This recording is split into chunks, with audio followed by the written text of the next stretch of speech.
I got big goals this year, but in true Goggins fashion, there'll always be setbacks. So people think I killed that 300-pound man of mine. Oh no, he lurks. That's my inner bitch. Whenever I'm in a setback or defeated, he pops up in my mind.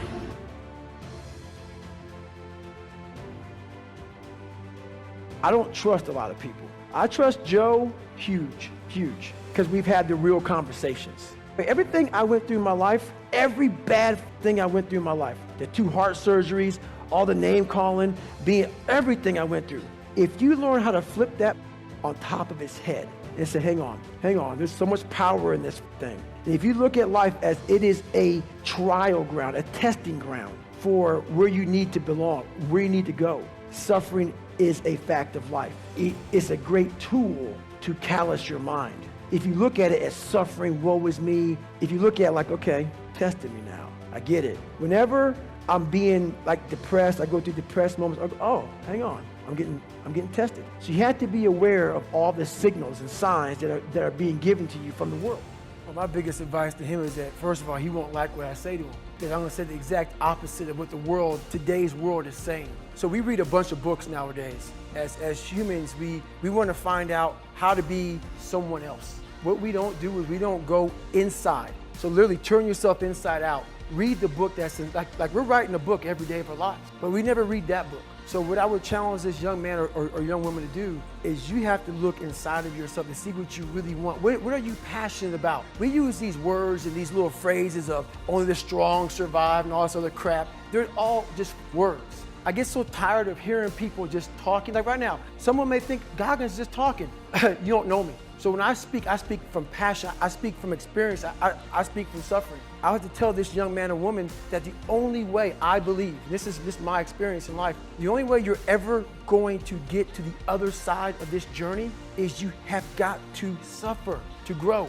To grow, you must suffer. And some people will get it and some people won't. But they have to see what their journey is to start their journey. Several people live to be 100 years old. And they have great lives and they have great kids. Their kids go to college and all sorts of stuff. But somewhere in their life, there was a point where they had a decision to make. They can go left or right on this path. Left was the easy route. Right was the hard route. A lot of people take the easy route. And they had a good life that way, but the better life was going to the right side. And you may have 20 years of pain and suffering to get past it, but a lot of us die never truly starting our journey. And I would tell this young person, you gotta start your journey. It may suck, but it will come out the other side where you're coasting. I got big goals this year, but in true Goggins fashion, there'll always be setbacks. So people think I killed that 300-pound man of mine. Oh no, he lurks. That's my inner bitch.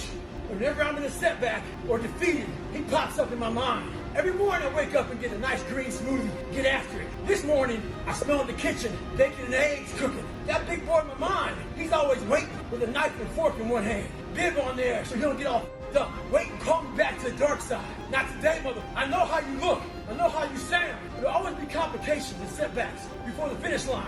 We must be ready for them. Ha-ha! Stay hard!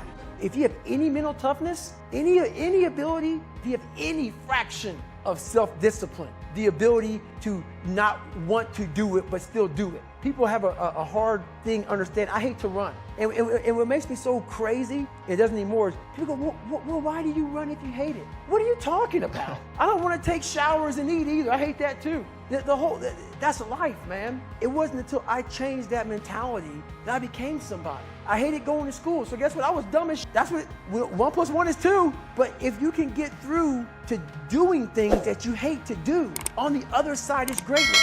That's what people don't understand. By me running, I am callous in my mind. I'm not training for a race. I'm training for life. I'm training for the time when I get that 2 o'clock in the morning call that my mom is dead or something happens tragic in life. I don't fall apart. I'm training my mind and my body and my spirit so it's all one, so I can handle what life is going to throw at me. Because the life I've lived, it throws a whole bunch at you. And if you're not physically and mentally prepared for that, you're just going to crumble.